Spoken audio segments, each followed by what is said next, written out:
So Merry Christmas, everyone. Our Christmas is early at Children's Light Club because the next meeting is going to be after Christmas. So that's why this meeting is a Christmas meeting. So say Merry Christmas to your family and to your friends that are right beside you. Just say Merry Christmas. Good. So what's the real reason for Christmas? During Christmas, there's lots of candies, lots of decorations. You see a Christmas tree right behind me. You know, you put what you want in the Christmas socks so that when Santa comes, Santa will take it and then Santa will bring you gifts, right? You know, for some people, they sit around a table, they have a nice Christmas lunch or Christmas breakfast or Christmas dinner with their family. I can see candy canes and all that. So there's lots of gifts during Christmas. Is that really what Christmas is about? We'll find out. So the Christmas period, it's a season, right? But there is also a reason.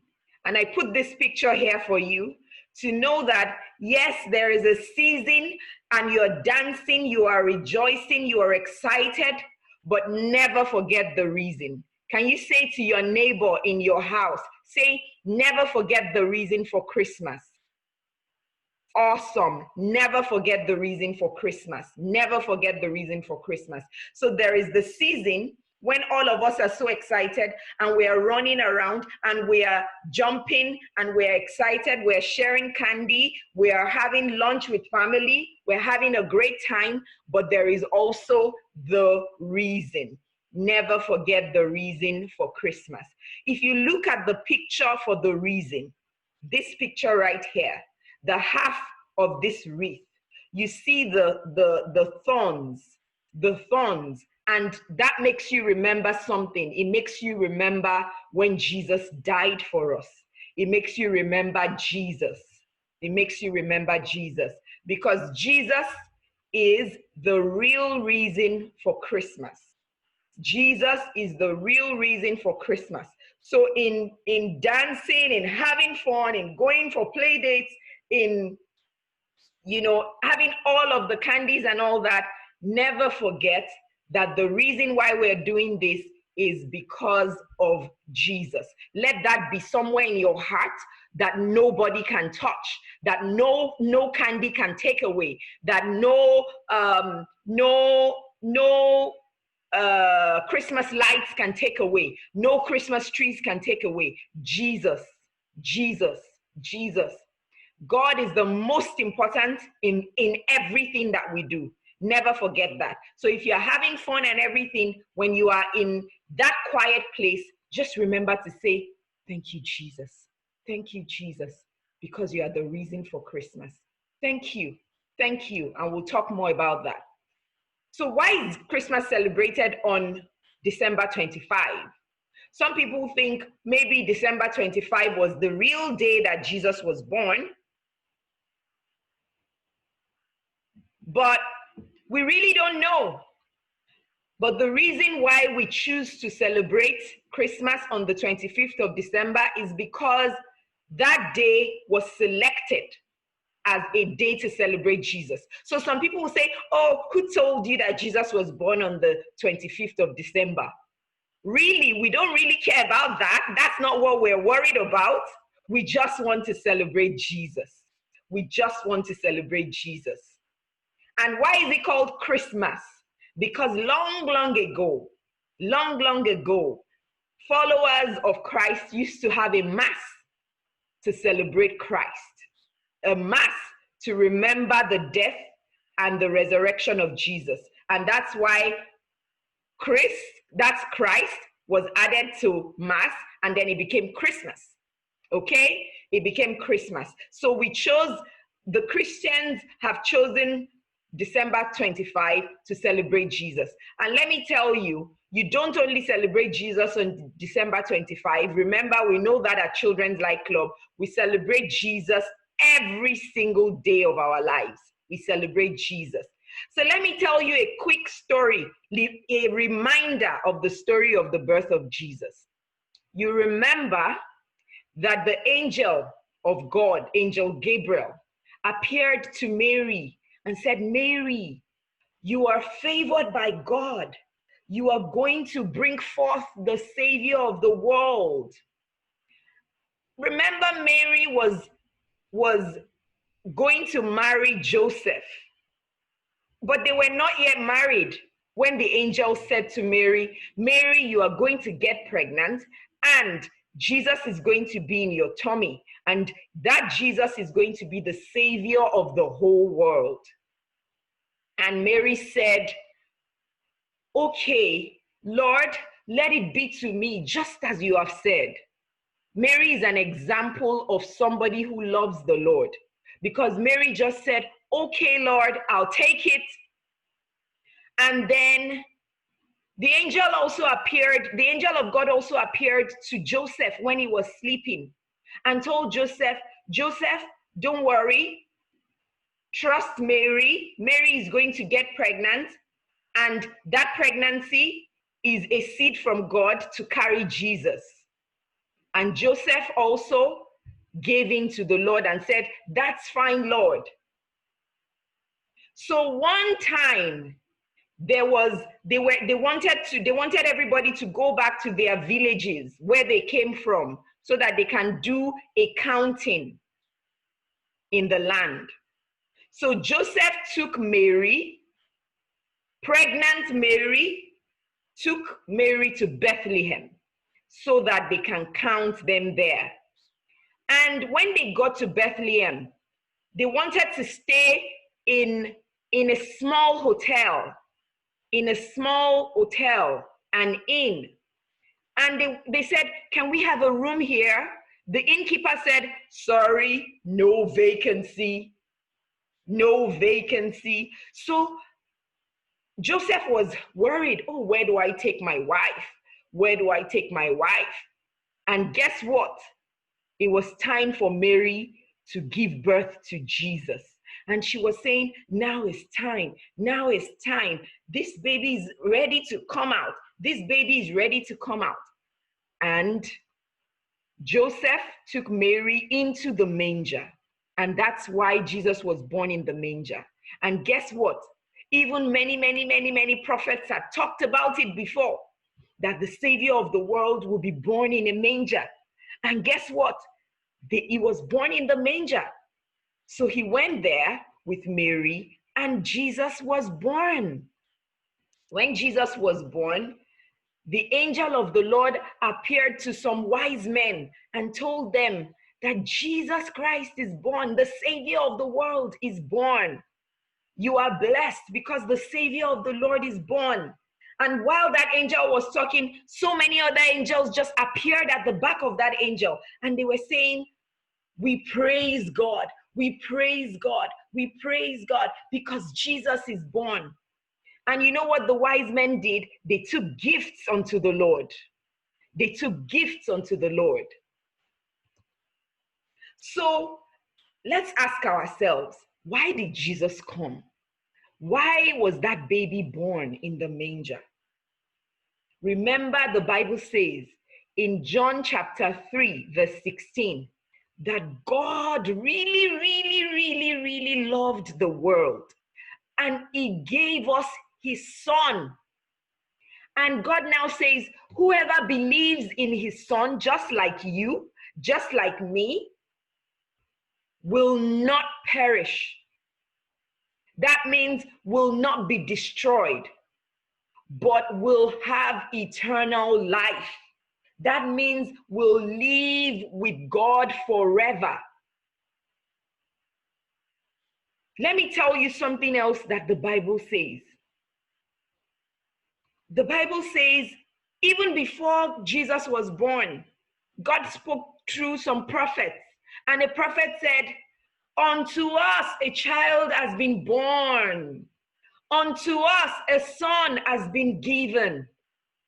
And the government, you know how you have the president of your country, you know how you have the prime minister. So the Bible says the government will be upon his shoulder. That's the government that we cannot really see with our eyes. That's the entire world. The government will be upon his shoulder. And his name will be called Wonderful. That is Jesus. Counselor. That means he can talk to us and we listen. Mighty God. That means he's the mighty God. Everlasting Father. That means he's just like a father to us. Prince of Peace. That means he gives us peace. And that is who Jesus is. And that's why I said to you, even if you are dancing and having fun during Christmas, never forget the reason why we are rejoicing. We are rejoicing because Jesus Christ was born. Jesus Christ came on the earth. He came to the earth and he died for us and he rose up again. So God has given us eternal life because of Jesus. And Jesus, when he came, he took away all of our sins. And the big reason why God did this for us, because it was tough for God to just release his only begotten son, but he did it for us because he loves us. He did it for us because he loves us. Never think about God and think about, God is just, he doesn't love me. No, he loves you. That's why he sent Jesus. And he didn't just send Jesus to save the people in the olden days. He sent Jesus to save you, to save me, and to save everybody in the world, even those that are not yet born. So in this slide, I talk about Jesus to me. And he is the restorer of hope. That means that even if you want to lose hope, Jesus brings back your hope. He wants you to believe in him. He's the Lord of Lords. So even if there are some people saying, oh, I am the Lord of this, Jesus Christ is the Lord of all of the Lords. Jesus Christ is the Word of God. Remember at the last Children's Light Club, we talked about the Word of God. We talked about the Word of God. Jesus Christ is the Word. He is the Holy One. The Holy One. Jesus Christ is the bread of life. If we have Jesus in us, he fills us. He fills us. He's the master, the Alpha, the Omega. Alpha means the beginning. Omega means the ending. He's the Alpha and the Omega. He's the beginning and the ending. He's our teacher, our comforter. So you see all of these names, and we're going to do something interesting during our breakout rooms. You all are going to say who Jesus is to you, and you will pick maybe two. You will say two things or three, and you will say it from your heart unto the Lord. You will close your eyes and you will say, Jesus, you are my teacher. You are my friend. You are my helper. Some of you will say, Jesus, you are my rock. You are the one who protects me. You are the one who guides me. You will say three things like that because it's important for you to know that Jesus is for you. You don't need to see Jesus only through your parents. You need to have that personal relationship with the Lord. And you talk to him directly. You don't need to say, Jesus is my savior. Jesus, no, you say you are mine. So you say what the Lord is to you. And that's what we're going to do in our breakout rooms today. So if anything comes to your mind, you can write it down. My helper, my rock, the one who helps me to pass my exams, the one who protects me, the one who heals me.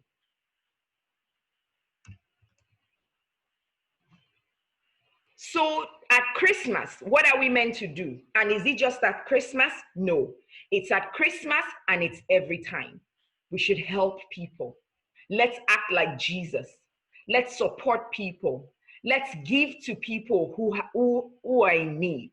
Let's give a helping hand. You see someone wants to fall down and maybe he actually falls down and his things fall on the floor. Help the person to pick it up. It doesn't matter who the person is. It doesn't matter whether the person has not been kind to you before. Just show love. Show love. If somebody asks for help and you can render that help, be happy to help the person. Remember the people who do not have and show them love. Show them love. And it's not just at Christmas, but it's every single time. Every single time. What is also that big thing that we need to do during Christmas? I have talked about talking to the Lord, but we need to talk to the Lord even about the new year. We need to talk to the Lord even